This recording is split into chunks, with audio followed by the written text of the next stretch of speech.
I'm real lucky as a former cavalryman.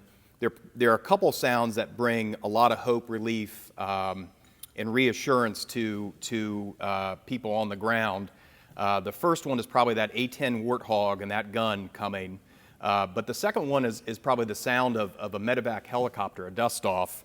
And so today I've got the opportunity to introduce my friend Matt Alexander.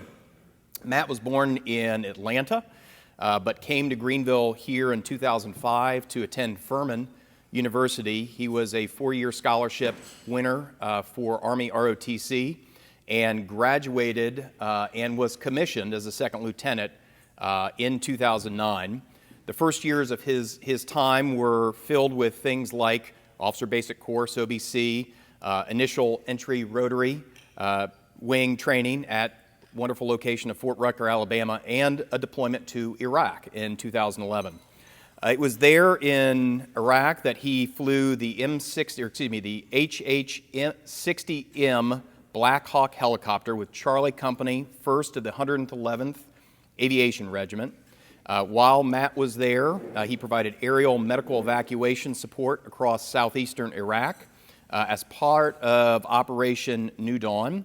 His primary mission were involved around sustainment operations until the final convoys crossed into Kuwait in December of that year. In 2012, he returned to the United States.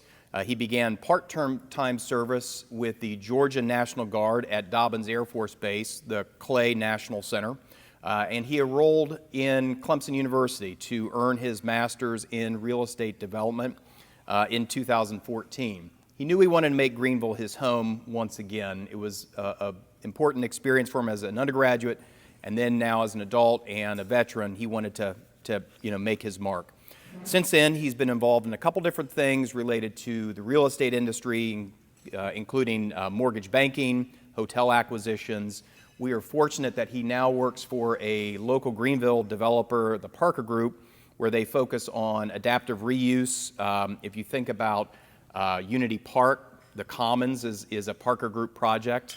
So they do some really creative things, prioritizing neighborhoods and enhancing the community quality of life. So Matt concluded his service, and we were kind of laughing that he's been out of the service almost as long as he's been in. He concluded it in 2017 as a captain.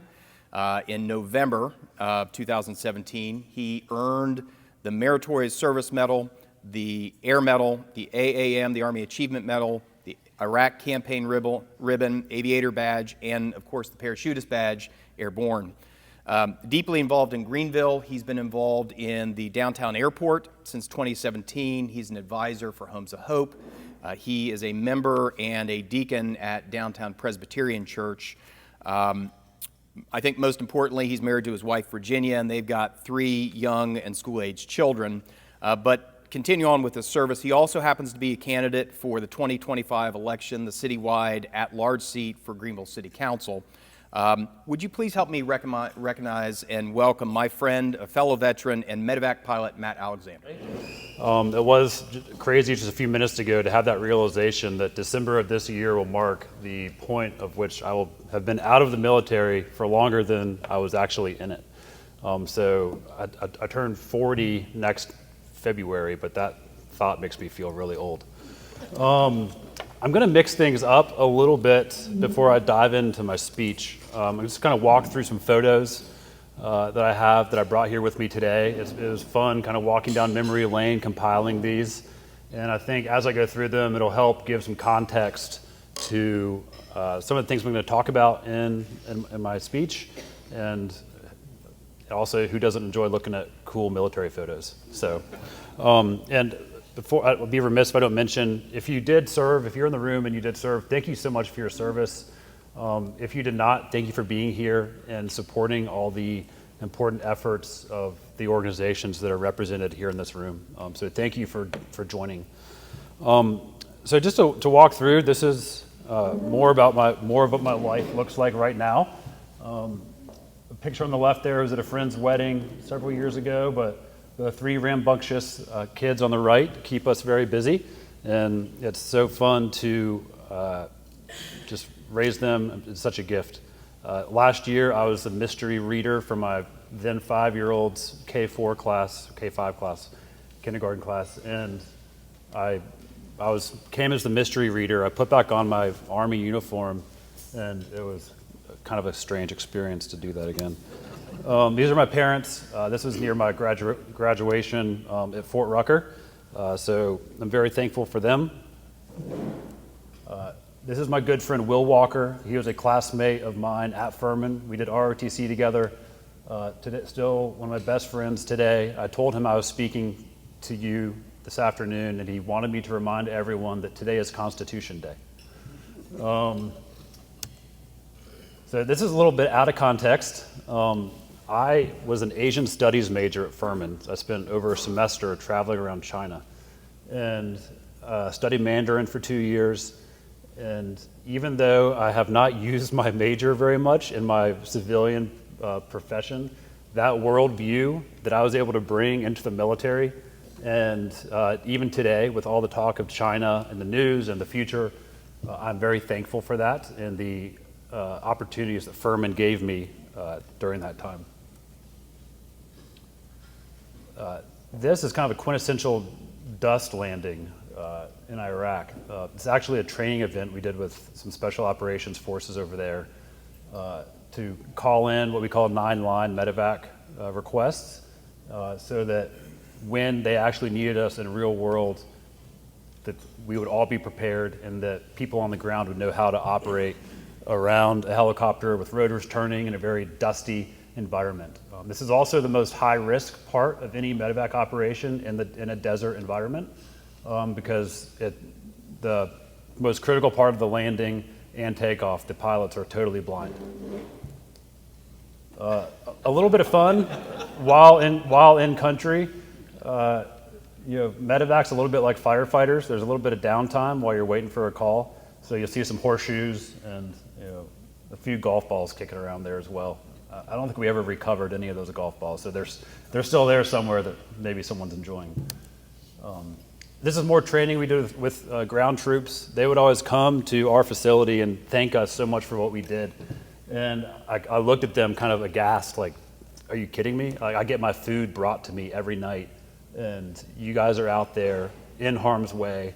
And we'd always say, hopefully we never meet you in a professional capacity, but if we do, there's reasons like this, practicing unloading, loading a helicopter in a noisy and kind of, very environment that abuses all of your senses at once was really good training for everybody.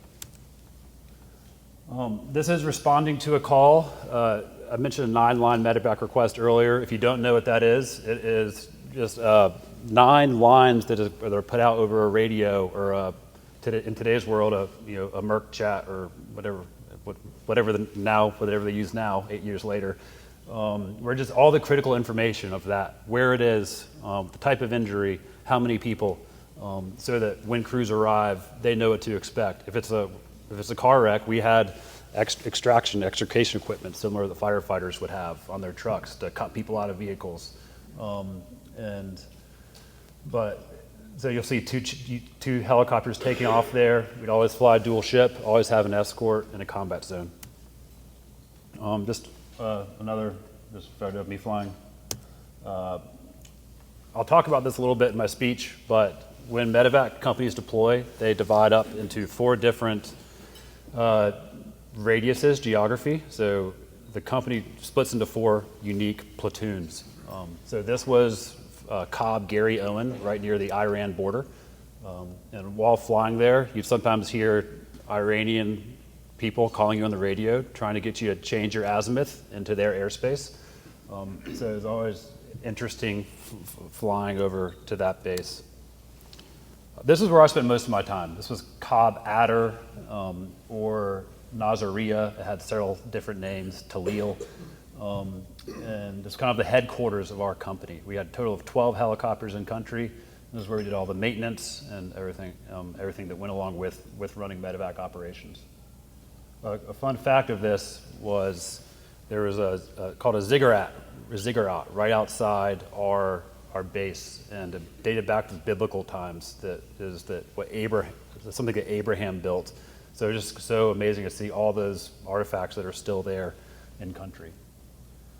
Folks I served with, this photo was taken, I think, the day we departed country, a flight to Kuwait. I think we were one of the last, if not the last, helicopters in Iraq for Operation New Dawn, providing MEDEVAC coverage to convoys as they departed country. Let's see, just I'm gonna cycle through a few of these here.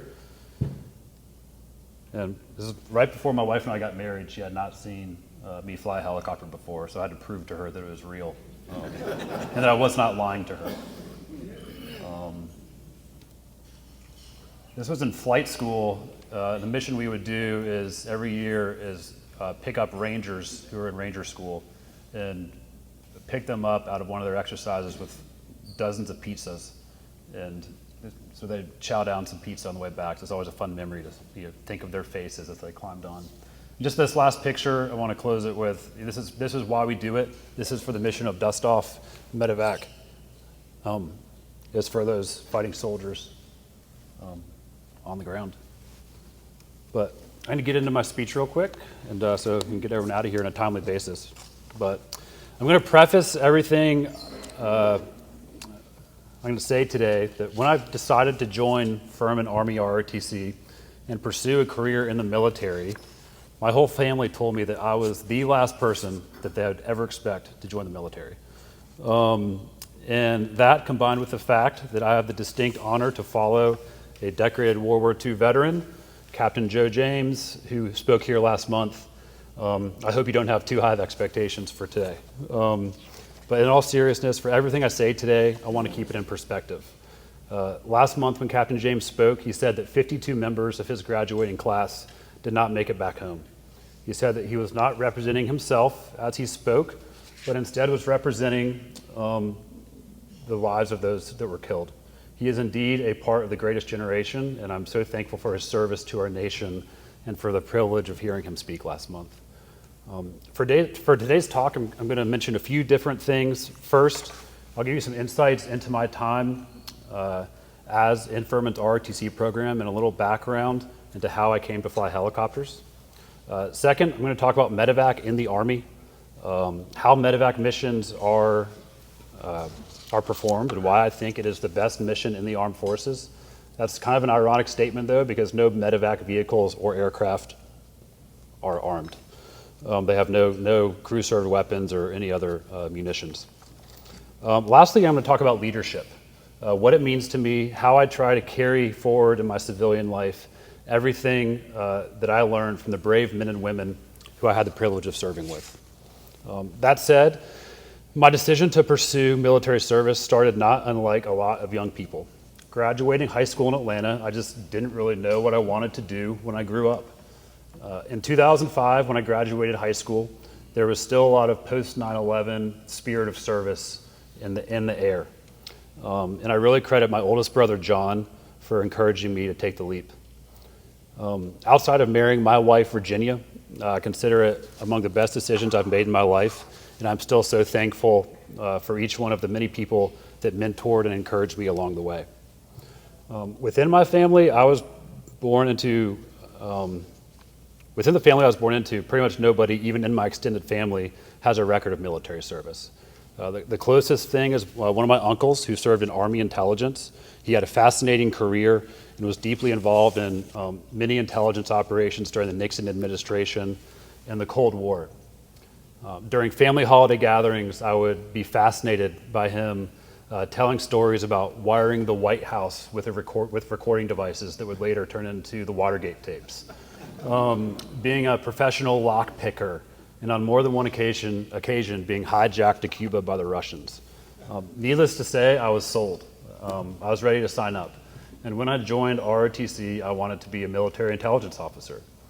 I doubled down. I studied Mandarin as an Asian studies major, spent over a semester traveling all around China on 2 separate occasions, all because I thought it would be useful.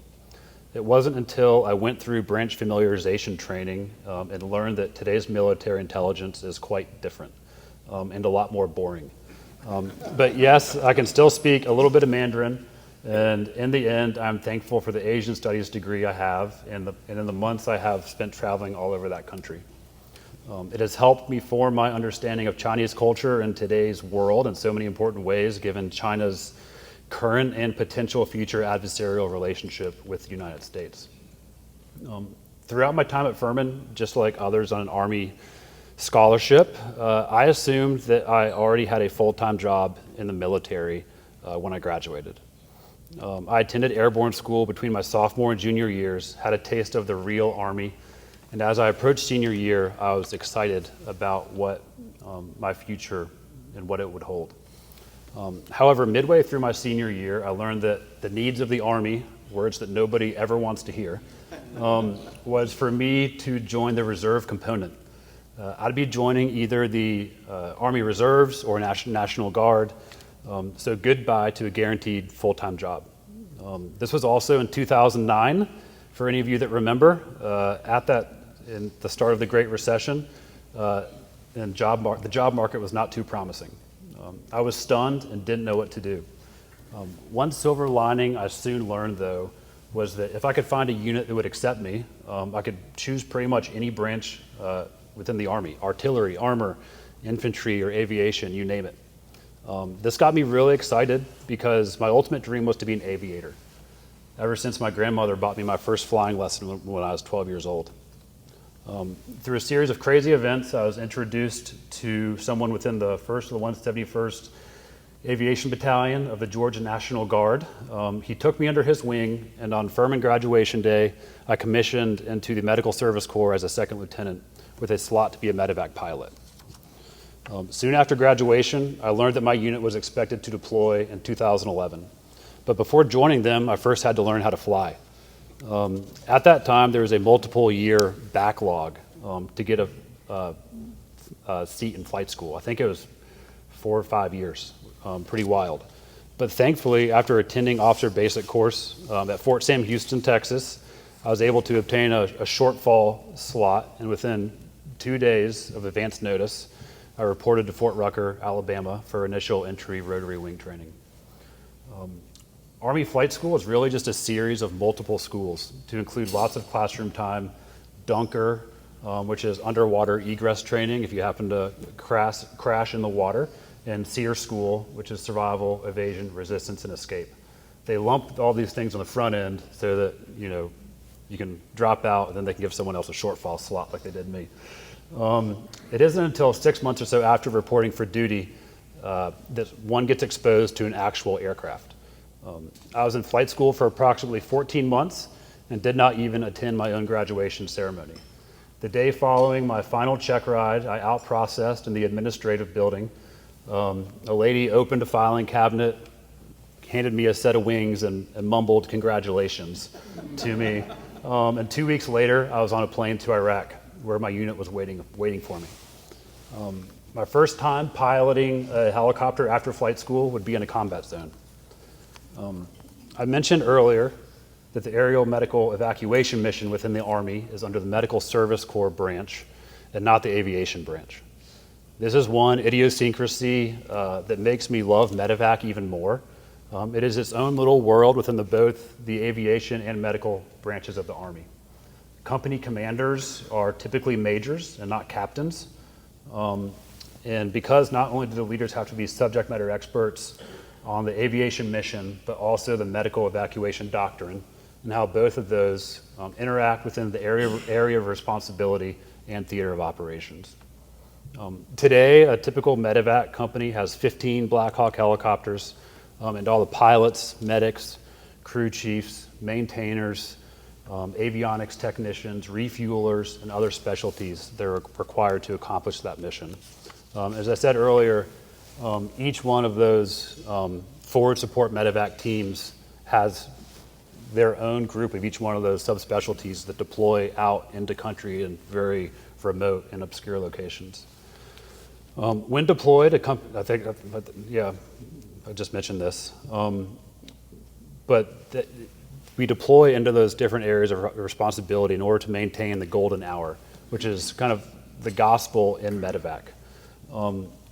For an injury that threatens life, limb, or eyesight, it is the mission of MEDEVAC to respond to the call, provide care en route, and deliver the patient to the next higher level of care within 1 hour. It is within that hour that the odds of survival are the highest if the appropriate level of care is received. While in Iraq, I was a part of Charlie Company 1st and 111th, which was made up of half Georgia National Guard and half Florida National Guard. An often unrecognized fact of National Guard soldiers is that many of them perform the same job back home as civilians as they do when wearing a military uniform. Most of my medics were paramedics, EMTs, firefighters for their day jobs back home, and their skill level and professionalism was second to none. In 2011 was Operation New Dawn phase of the Iraq campaign. While in country, our crews responded to injuries from events such as roadside bombs, mortar attacks, and car wrecks. Even routine patient transfers for things such as gallstones would fall under our purview. We would respond to the point of injury, where it occurred, or pick up stabilized patients at combat support hospitals and fly them to Kuwait so that they could be evacuated to Germany for a higher level of care. MEDEVAC aircraft are typically referred to with the call sign dust-off. Popular opinion is that stands for dedicated, unhesitating service to our fighting forces. In that, though, is also never losing sight of the value of human life. Our crews would take off just as fast and give the same quality of care, whether it was a soldier that got blown up by an IED or it was the insurgent that became wounded on the side of the road while planting that IED. It is the fact that makes me proud and, in my opinion, sets the MEDEVAC mission apart and sets our country apart from all others. At the end of 2011, President Obama ordered everyone home by Christmas. In the final 2 months in country, it was pretty incredible to witness a theater of war operations that had been in process for over a decade and witness and be a part of that drawing down. In late December, the final convoys departed Iraq, and our teams provided orbiting aerial medical evacuation coverage the entire way. I want to close today by talking about leadership and a few words that have stuck with me over the years. And those 3 words are trust, respect, and humility. It is these words that I also do my best to carry forward in my family and as a husband and a father and in all of my daily pursuits. As an officer, I learned how important it is to trust those under your authority and how important it is for those soldiers to know that you trust them. It is only then that mutual respect is maintained throughout the whole formation. Sometimes I learned this the hard way, through failure. Those 2 things, mutual trust and respect, are so delicate between an officer and his NCOs and soldiers, but very special and critical for success. That last word, humility, taped to the window above the kitchen sink in my house, my wife taped a quote by a childhood psychologist named Dr. John Cox. It says, "The only thing better than a perfect parent is a humble parent." The first few times I read that, late at night, I just kind of thought, that's nice, didn't really think too much of it. And it wasn't until after reading it over and over again, doing the dishes at night, I really started to understand it. We all know there's no such thing as a perfect parent, or a perfect NCO, or a perfect commander, or a perfect CEO. But if we know we aren't perfect, that allows us to be humble. We are then able to show that humility to others. Yes, be firm, require certain standards, but also know that to be humble, I also need to recognize when it's necessary to apologize and ask for forgiveness. It is then we get back to mutual trust and respect. When I was in airborne school 18 years ago, I remember one specific moment as if it was yesterday.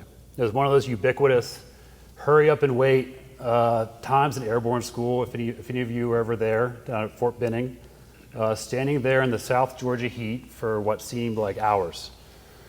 I was speaking to a young kid who had recently enlisted. We were roughly the same age, but from a totally different walk of life. He looked at me and said, both of my parents were killed. He said, my girlfriend died in a car wreck. He said, I wasn't going to kill myself, so I joined the Army. And to this day, when I think about that, it's just like nothing separated me and him. But like when I get commissioned, I was expected to lead him and people like him. So that hit me like a ton of bricks, and it's something that's really back then, and something I've carried forward ever since. Especially as someone who grew up in Atlanta, going to private schools, going to Furman, and then sort of seeing that and having that realization. I think, like, I'm very thankful for it. So in closing, my biggest takeaway from times in leadership is really just how humbling it is, and how humbling it should be. The days that I walked away from a duty day with regret or frustration were the days that I forgot that. Officers and leaders in the Army are asked to lead men and women who have volunteered to dedicate their lives to our country, and to defend and uphold the ideals that set our country apart from all the others. These people come from all different walks, different races, religions, political views, and socioeconomic backgrounds. And although there were more days than I care to admit that I fell short during my time in the military, and still do today as a father and a husband or co-worker, it is only by leading with humility that teams really are able to function well and able to accomplish the mission at hand. So I'm going to close today with a quote by, of all people, someone named Jamie Dimon, who's the CEO of JP Morgan Chase, I think the largest bank in the world. And he says, the smartest person in the room is the one who gets the best out of everyone else. He said, and to me, in the military, the beautiful thing is that can be the most junior private, motivating and building morale in his squad. Or in the civilian world, that can be a junior employee having an innovative idea. I'm so grateful for every person that I had the privilege to work with while I was in the military. Similar to Captain James from last month, I'm here today to try to represent those men and women and what they taught me during those 8 years I was privileged to wear the uniform. By God's grace, I am married to a beautiful wife and have 3 wonderful children. And when the days get long and frustrating, it is largely because of the people I served with that I'm able to remember the importance of leading with humility. So that's kind of the message I wanted to talk about today. I hope you enjoyed seeing some cool photos. One thing I forgot to mention about, this photo here, we're talking about the Air Force, is we lived in a pretty big compound in Talil. And we were fortunate enough to have meals brought to us. But when we were off duty, we were off shift, we would drive to the Air Force chow hall. Yes, they had their own chow hall because they are special. However, little known fact about a lot of Army people, they are jealous about Air Force people, and they kind of wish they were Air Force people sometimes. So I'm happy to answer any questions you have. Yes, sir, Bob. In the desert, how did we keep all that sand and dust out of the helicopters so they could operate? If you see, you don't, first of all. We had, I think, little makeup brushes in the cockpit that we dust off switches and screens and anything else. But if you look at this picture here, you can see those baffles. They're big old just HEPA filters, basically, that filter out a lot of the dust from doing it. But it does restrict the airflow going into the engine, so you lose a little bit of power when you're already power constrained in I think the highest I saw was 125 degrees, I don't know, environment. Yes, sir. You mentioned that when you were on a mission that you had backup or support. Mm-hmm. Is that another helicopter to scout out in case it was? Yeah, so just in a combat zone, it's typically required that all aircraft are dual ship. Risk assessments are a huge part of aviation. Every mission has its own individual risk assessment. And of course, if you're in a combat zone, it's one of the highest. So if you have a maintenance issue, or if you have received contact or have with the enemy, it's just having that kind of backup there for you. And so it would be another MEDEVAC aircraft in this instance, depending on the risk level. Sometimes Apaches, as seen in this photo, would be the chase, but believe it or not, Apaches are really slow, and they would often be calling the MEDEVAC aircraft to ask them to slow down. But in Afghanistan, it was more, I never served in Afghanistan, but those missions typically had armed escorts since MEDEVAC aircraft by Geneva Conventions are not allowed to be armed. Charlie? Why local politics? Why would you even go down that route? This is a non-political lunch. Yes. And per Mr. Howard's request. Okay.